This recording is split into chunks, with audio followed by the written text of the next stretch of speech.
The technical architecture of the application significantly impedes interception, attribution, and investigation by law enforcement agencies. You can actually anticipate civil unrest by seeing downloads of BitChat in the app stores. And immediately, people started mirroring it on other websites, and so yeah, now it's mirrored on something called Radical, which is censorship-resistant peer-to-peer code hosting. If you see a country clamping down on BitChat, it's probably because they do have a fear of youth uprising. Ben? Commerce under the radar. It is a dangerous thing for a government.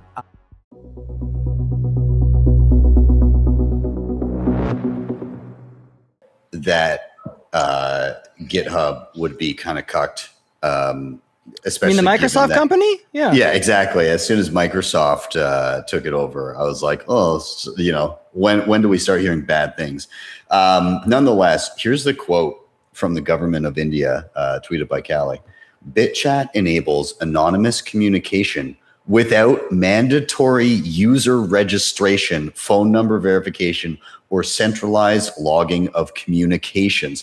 That sentence alone is fucking wild. Yeah. You know, without mandatory user registration, phone number verification, or centralized logging of communications, really lets you know where the priorities are. The technical architecture of the application significantly impedes interception, attribution, and investigation by law enforcement agencies. This from the government of India.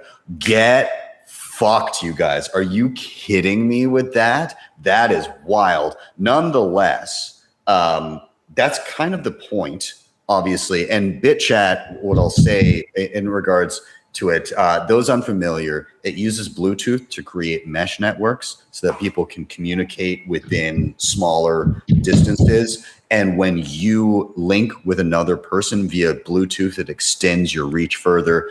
So you get this like 6 degrees of Kevin Bacon down the line. So you can go to bitchat.free to take a look at it. But the other thing that I'll mention here is that almost immediately people started mirroring it on other websites, and so yeah, now it's mirrored on something called Radical, which is censorship-resistant peer-to-peer code hosting. Furthermore, we also had Calais share the exact command to mirror it yourself in your terminal. So yeah, go check that out. And yeah, I mean, overall, BitChat is very much needed, and really interesting things happen with it. Number one, you can actually anticipate civil unrest by seeing downloads of BitChat in the app stores. And so it will be downloaded en masse in certain areas right before things like protests erupt or people are pissed at the government. And it's very telling that India wants this taken down from GitHub within their borders. Is this just a sign of things to come in India? I don't know. But the other use case also is, of course, natural disasters. I made a tutorial of it, and what was it, a couple months later, a hurricane was rolling through Jamaica, and I had Dread and a few other Bitcoiners down there, and everybody was trying to learn how to use BitChat in advance of the storm because they knew internet would be knocked out. So this is an important tool, and it's one of those things that, you know, we always talk about. It's something good to have before you need it. You'd rather want to have it already and not need it than need it and not have it. So, you know, download BitChat today, and you can still find it and download it in a variety of different ways, even though it's not on GitHub in India. So, yeah. Thoughts? You'll be able to find that app anywhere. It's good of the Indians to take a break from getting hit by trains and dying in other unceremonious ways to you know, try and ban this communication app. The interesting thing here is that Satya Nadella, Indian himself, obviously, is the CEO of Microsoft. Microsoft owns GitHub. Do you know where Microsoft's autograph showed up today and yesterday? No. Showed up in that protect open source. We want to make sure that everything is free and clear. Letter from NVIDIA. We're going to bring that up in a sec. That's perfect. So how is that possible that Satya Nadella now is going to bend the knee to Prime Minister Modi in India and take this thing off the App Store, while at the same time he's signing this letter saying that open source and free tech is the way of the future and encourages, the growth and the growth and general benefit that all these things have the potential to achieve for everybody. I don't know how he manages to do that. You mentioned there natural disasters. India also had a pretty big spike. Like, I don't have the numbers in front of me, but I remember this from a year ago or so, maybe a little less. India tried to do this social media ban thing too for kids, and BitChat spiked at that time as well. So how many things you need to see before you realize that you're on the wrong side of things? It's funny, in Canada all the time, we talk about how the government can't control 30 million, 40 million. In my opinion, we have actually no idea how many people are here. Story for another time, but let's say keep track. I know. Let's say it's 40 million. How can they control 40 million? Try doing it to what's India? 1.2 bill, 1.3 bill, something like that. It's a crazy number. It's very difficult for me to understand how that country is able to stay together for any more than 15 or 20 minutes at a time, because it's clear that everyone wants something different, not only than each other, but also from their government in this instance. This is an important app. India is a place where, listen, it's easy to talk shit about India. They're eating it, bathing in it, and doing a bunch of other stupid shit with it. And they're, killing each other at record rates. They're, going to this blessed river where there's bodies burning and stuff. Not the greatest scene. But in a country that size, you're going to get people who do things that you wouldn't do, that each other wouldn't do. And the variance is going to be significant. The thing that BitChat allows for is for those communities to engage with each other in a way that maybe the caste system, for example, wouldn't allow, or the social media wouldn't allow for, or that in this case, the government wouldn't allow for. If you want to see, I'm going to put on my white hat for India here, first time ever. So this is record breaking here. It's a true history being made on the Bitcast channel. If you want to put on your white hat for India and you want to see them develop as a nation, what you really want is people from across traditionally difficult lines to cross, meshing with each other, no pun intended, and trading ideas and trading traditions and trading best practices and trading ways to improve certain things about their lives, whether it's family or community or sanitation or whatever, right? These are things that have plagued India for a long, long time. And I think the government understands not only that it's difficult to identify who's saying what, but also that if people get together, they will find ways to determine for themselves that it's at least in some small part the government's fault that they've been, disadvantaged for this long. And it's one thing to do it in Canada, where there's 40 million people and, basically everyone here is over 65 and can't walk more than a mile without needing a hip replacement. But over there, it's a completely different story. That is a country that has been, volatile a continent, I should say, has been volatile for many, many years, that Asian continent. And so I would not want to be on the wrong side of those guys. And I think they realize that. One last thing. BitChat is the second, I think, if you include FireChat from many years ago. We talked about that, months back on this show.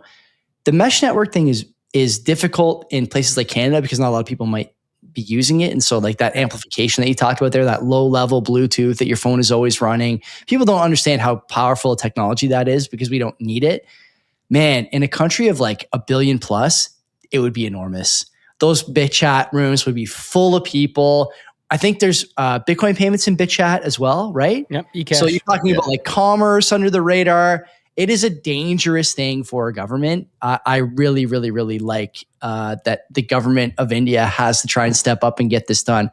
I will bet that they are not able to get it taken down from the GitHub repository, whatever you want to call it. I think that probably Nadella realizes that both the moment and not just the moment in tech, but also the moment in the sort of diaspora politics of the day require that he keeps it up there to prove his allegiance to open source and the stars and stripes as well. Well, Joey, I just want to quickly add to your point that they know this is a threat to them. Yes, we have a clear example of it. I believe it was the Philippines, that was 2 years Nepal, ago, I and think, right? India. Or last year? 2025. I think it was a year ago. September 2025, that in Nepal, the conversation from the youth being pissed off, and I'm pretty sure India is a young country as well too, where you look at their average or median age. It's very young. It's a very young country. And you're right, if they get pissed off, and don't think for one second that the government of India is not monitoring like Facebook and social media and Discord chats, and they could be well aware if there's growing anxiety or growing, say, animosity towards the state system. They have the clear example in Nepal of what happens. They took the legislators out and threw them in the river. So if you see a country clamping down on BitChat, it's probably because they do have a fear of youth uprising. Ben? Yeah. First off, I got to say, Joey putting on the white hat for India. Clearly, the Bitcast DEI handbook has been read. Yeah, so I appreciate the I think what is the chat didn't have that rules, on their bingo card. That's right. Yeah. Rules and regulations. One positive comment about the third world per month. Yeah. Oh, what is this? This is ridiculous. Page 87, C, section C.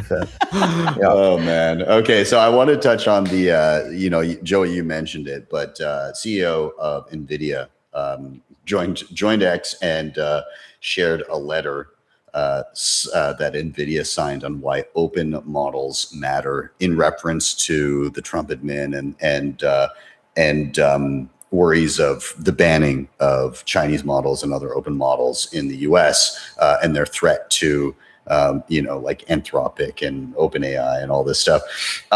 He said AI will transform every industry, power every company, and be built by every country. Open models strengthen safety and cybersecurity, accelerate innovation and diffusion, and enable sovereignty. The world needs both frontier closed models and frontier open models.